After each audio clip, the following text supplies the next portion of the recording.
Turning now to North Korea, Fox News reporting U.S. spy agencies have detected the communist regime loading 2 anti-ship cruise missiles aboard a patrol craft on the country's eastern coast. Here now to discuss whether this may lead to another missile test in the days ahead, my first guest, former U.S. Ambassador to the United Nations, Fox News contributor John Bolton. Ambassador, great to have you with us. First, your reaction to what's going on in the great District of Columbia. I mean, these people are amazing. You can't get them to work while they're there. Once they're gone, there's nothing they seemingly won't do or say to get their name in ink. Yeah, well, honestly, what Congress needs to do is pass a tax cut, tax reform bill. I mean, the Obamacare debacle, I think, will haunt them in their districts, as I believe you were saying. But honestly, for the sake of the economy, this tax cut is critical. We've spent nearly 7 months before abandoning the terrible idea of a border adjustment tax. I think that's... Well, now we've got geniuses, by the way, just so you know. I mean, there are other geniuses who want to raise taxes in other forms and dismiss the deductibility of mortgage interest payments. I mean, you've also got this happening within the administration itself, if fake news is to be believed at all. Yeah, well, I'd hate to sound political, but it's not just the kick we need for the economy. If in fact you had a real stimulus, it would also have a stimulus for the Republicans in the House and the Senate next November. I think the normal off-year election tendency for the party of the president to suffer, particularly in the House, is an acute danger for the Republican Party. I sense it around the country, and they don't seem to be awake to it, or at least not sufficiently. Is there any chance in the world, in your judgment, that Mitch McConnell and Paul Ryan are going to get, are their heads going to be anywhere near daylight on these issues and the impact on the 2018 elections? Well, honestly, I do think, and again, I have a PAC and a super PAC. I talk to people all around the country. I give speeches. The Republican base is very upset with Congress and the White House. They're upset with everybody in Washington for the failure to repeal Obamacare, and those who understand the economy. But that sure wasn't the president's fault. I mean, that's Mitch McConnell.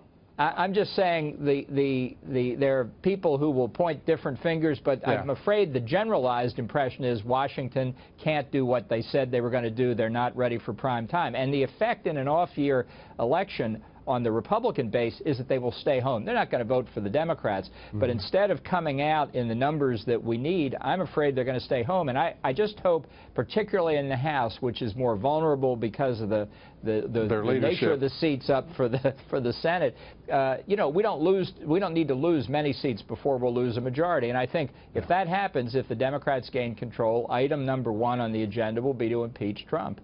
Yeah, well, if it's, I mean, if that is really the choice. I mean, think of the madness of what you just said. I mean, this is the Democratic Party we're talking about, Lou. It is the Democratic Party, and it's a Democratic Party right now as it's measured in Congress. It has a 10% approval rating by the American people. I like to kind of be empirical here. The president has nearly 4 times that approval rating, and there's a reason that Congress has that rating. It's because they've earned it. Let's turn to North Korea very quickly. A more pleasant subject. Yeah, isn't it?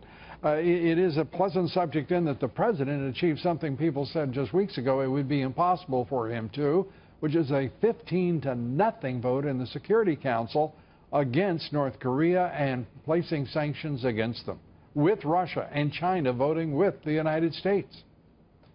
Yeah, look, I certainly supported the resolution. I think it did send a significant political signal. But going on the basis of history, China and Russia, after voting for the resolution, are now very likely to ignore it.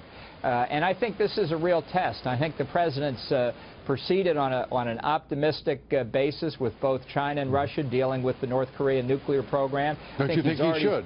I think he's already seen China not deliver in part, and I think his reaction to what I expect will be their non-delivery on this part is going to be important, because we are running out of time with North Korea. All right. 2 cruise missiles being loaded aboard a patrol craft on the east coast of North Korea.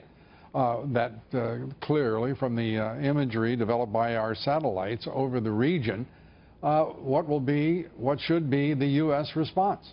Well, I think this is something probably that was in the works to test, but I'm sure it was brought forward because of the sanctions resolution. Are there any of these missiles ever launched? Are there any of these missiles ever loaded? Are any of these warheads ever tested that they weren't scheduled months in advance? And it's like an operetta playing out ever so slowly. Yeah, well, let me put it this way. If I were a North Korean rocket scientist, I would always want to produce success, so I wouldn't rush to do any of these tests. But the reason this test or this deployment is potentially significant is these appear to be anti-ship cruise missiles.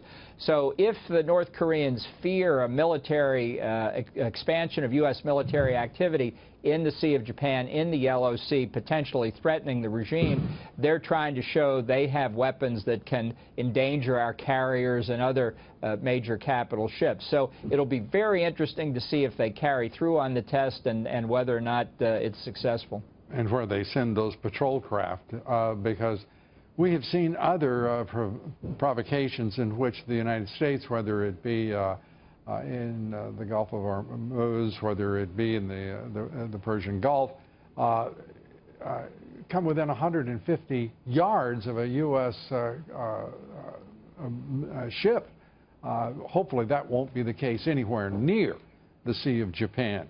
Yeah, and let's be clear. North Korea's experience after 8 years of Obama is they push the United States and we accept it. They may be willing to test the Trump administration here, and I think we need to, in this case, take seriously when we see a physical deployment of a military capability as opposed to the usual North Korean rhetoric.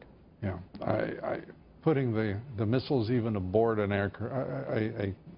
a patrol craft would be sufficient for me to get my ire up, but then I'm just a Mr. Citizen.